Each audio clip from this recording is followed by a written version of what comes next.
शुरू करते हैं। Hello dear students, I Vijay Kumar Bhagat +2 KD girls high school is going to deliver next second lecture of on chapter motion of class 9. In the previous lecture, what we have discussed fundamental and derived quantities. For just a revision, we can say length, mass, time, electric current, temperature, luminous intensity, amount of substance, electric current, speed, velocity, force, momentum, and so on. Today, now we have to discuss motion, जिनको हम लोग हिंदी में गति बोलते हैं। Motion के बारे में यूजुअली इतना तो डेली लाइफ में सभी को पता होता है, मोशन क्या है, गति है, चलना होता है।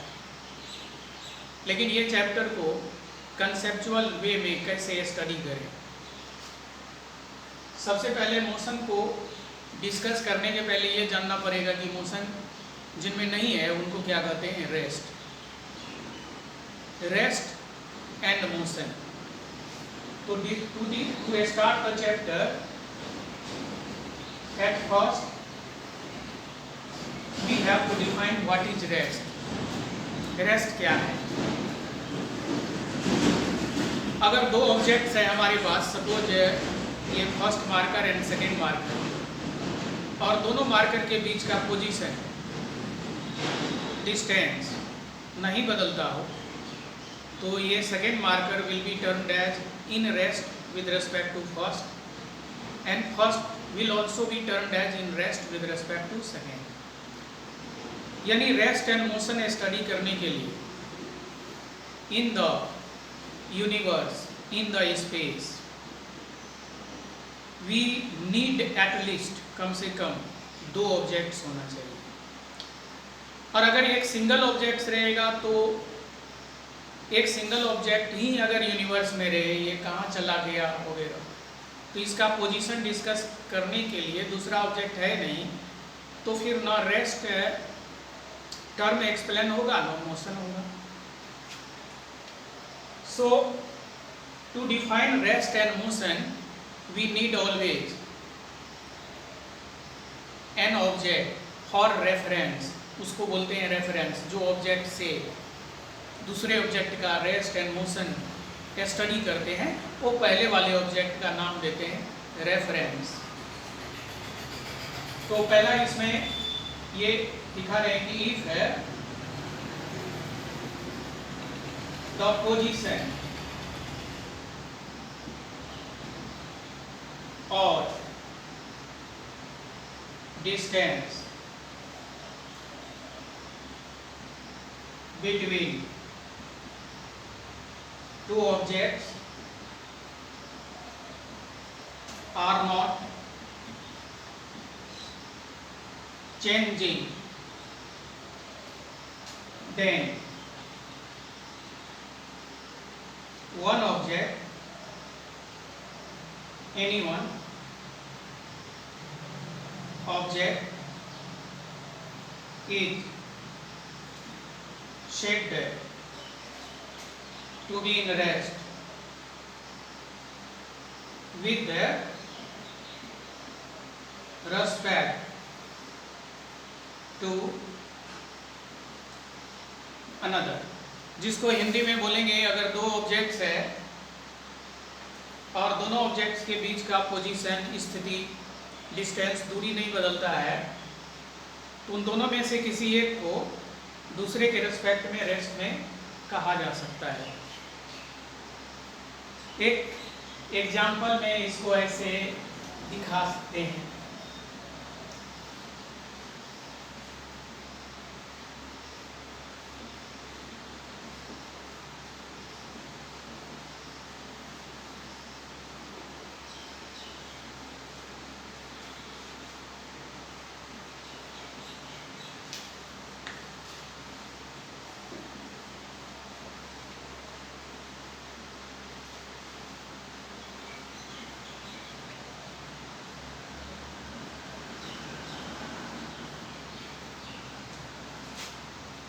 एक एग्जांपल में ऐसे दिखा सकते हैं, जैसे ये स्ट्रेट रोड है, स्ट्रेट रोड, सीधा रास्ता, उन पर ये ऑब्जेक्ट है ए और ये बी है, दोनों के बीच के पोजीशन को शो करने ऐसे एस डिस्टेंस लिया, और एस क्या है, टाइम विद टाइम इलैप्सिंग।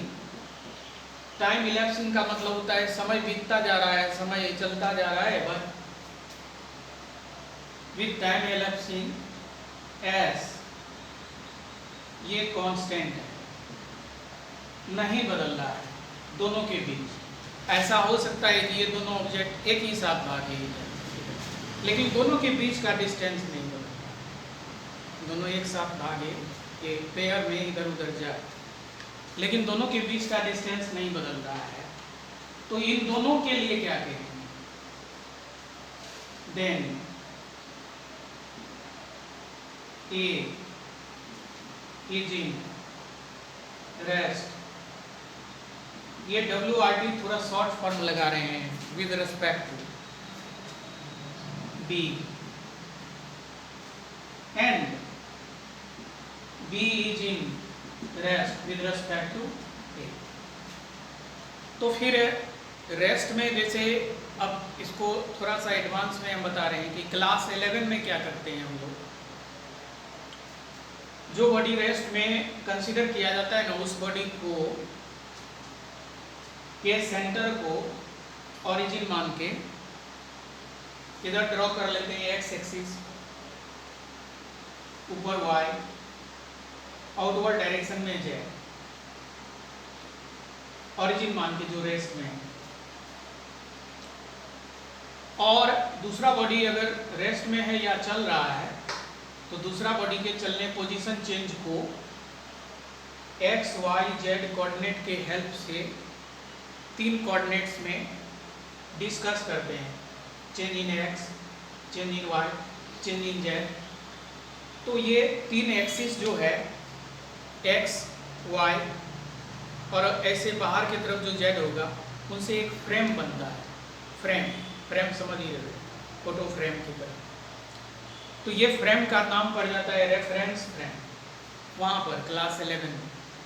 चूँकि क्लास 9 में बड़ा सिंपल सा प्रेजेंटेशन है फिजिक्स का, इसमें कोई रेफरेंस फ्रेम वगैरह नहीं लेते हैं क्लास 9 के बुक में, लेकिन अगर रेफरेंस फ्रेम के साथ भी ये स्टडी करें, अगर करते भी हैं क्लास 9 में, तो कोई दिक्कत नहीं है, क्योंकि स्टडी में थोड़ा परफेक्सी आएगा, पूर्णता आएगा।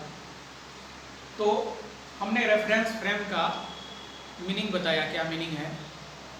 ऐसा टेक्निक्स इस तरह से कार्टेशियन सर ने दिया था, इसलिए कोऑर्डिनेट फ्रेम का नाम है कार्टेशियन कोऑर्डिनेट फ्रेम। तो when Cartesian coordinate frame is used to study the rest and motion of the body, then it is termed as reference frame. Rest में चूँकि पोजीशन नहीं बदलता है वगैरह नहीं होता है, तो इसका स्टडी क्या करना है, जो कांस्टेंट है, जो चेंज होता है, उसी का ना स्टडी करना है। तो अब मोशन में आते हैं, मोशन क्या है।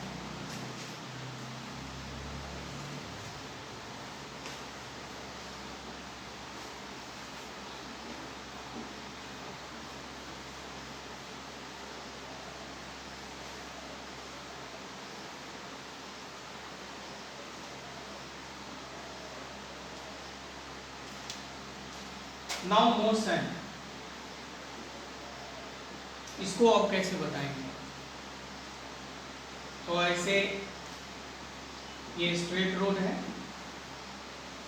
पे ये ऑब्जेक्ट ये रुका हुआ है रेस्ट में, और इसको कोई आदमी कैसे रेस्ट में मानेगा, जैसे यहाँ कोई ऑब्जर्वर, ये ऑब्जर्वर ऐसे खड़ा है, ये ऑब्जर्वर के रेस्पेक्ट में ये अपना पोजीशन नहीं बदल रहा है, ये देखने वाले को बोलेंगे ऑब्जर्वर, देखने वाला। पोजीशन नहीं बदल रहा है, इसीलिए ये रेस्ट में। लेकिन इसी के साथ ये दूसरा बॉडी जो भी है वो इधर चल रहा है, तो इस बॉडी को बोलेंगे मोशन भी। अब मोशन डिफाइन कैसे करेंगे? When a body changes its position और direction also, direction of motion also, with respect to a body in rest या with respect to a body, then second is termed as in motion with respect to forward, पहला।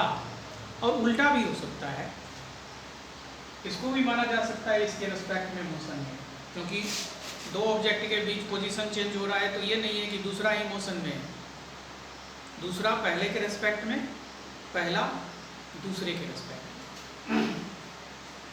तो when a body changes its position and direction with respect to another body, then former, former का मतलब होता है ये पहले वाला body, is said to be in motion with respect to later body, बाद वाला ये जो दूसरा बॉडी। और इनका उल्टा भी सही है, दूसरा बॉडी पहले के रिस्पेक्ट में रेस्ट में रहेगा, तो उसके लिए ऐसे एक फ्रेजल वर्ड यूज करते हैं, वाइस वर्सा।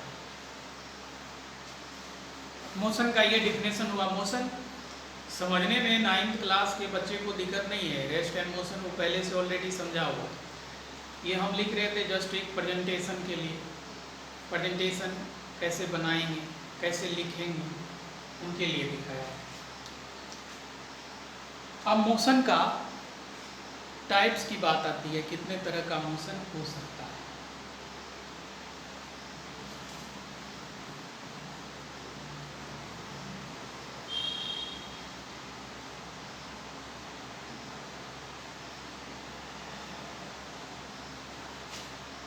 Then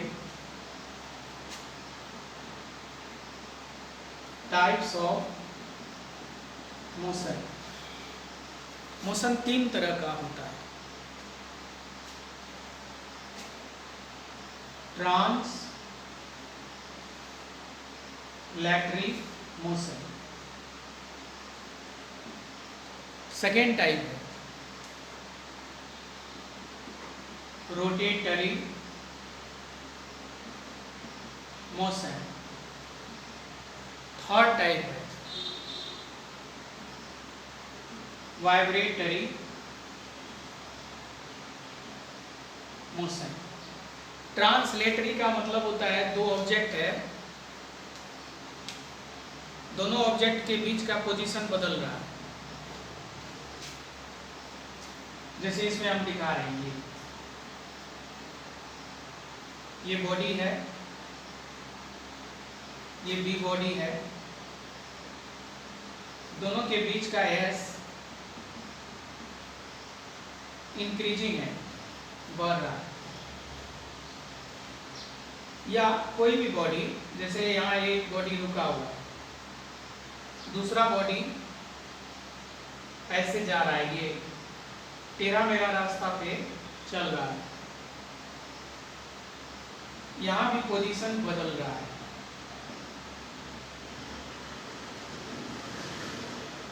तो हम ये कहते हैं कि when the position between the bodies is changing with time, it is termed as translatory motion. When the position between the body is changing with time elapsing, तो it is termed as translatory motion. इसका नाम पड़ गया। ये सीधा line में है तो इस ट्रांसलेटरी मोशन का नाम हो जाएगा लीनियर मोशन, और ये टेढ़ा मेढ़ा लाइन में पोजीशन बदल रहा है तो इसका नाम हो जाएगा कर्वीलीनियर मोशन। ट्रांसलेटरी मोशन का ही दो टाइप होता है, लीनियर एंड कर्वीलीनियर, जो क्लास 9 में सिलेबस में है पढ़ाना।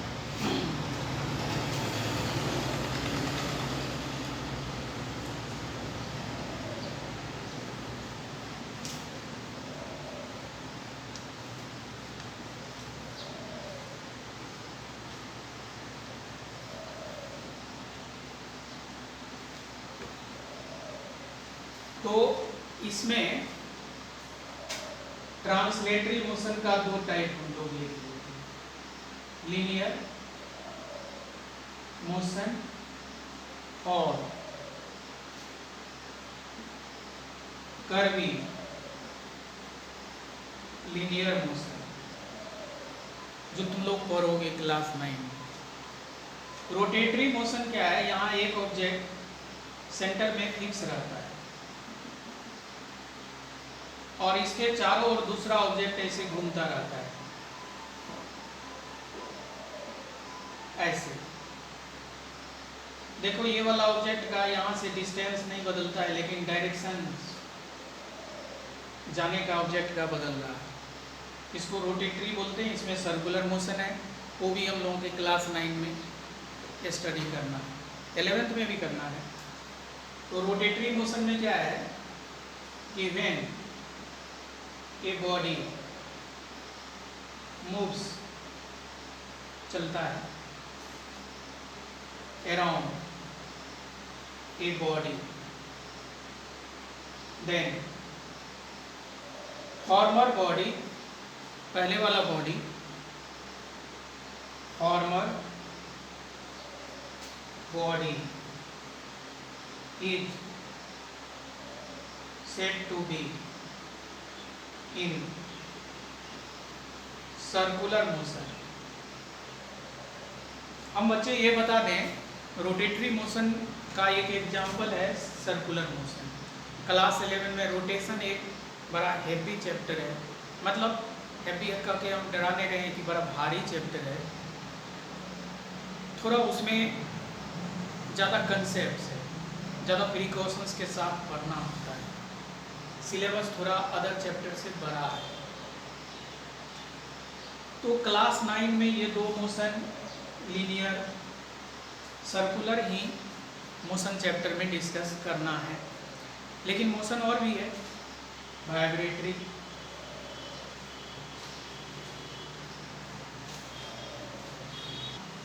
इसीलिए क्लास 9 के सिलेबस में ही आएगा नहीं, लेकिन 11th में ज़रूर आएगा।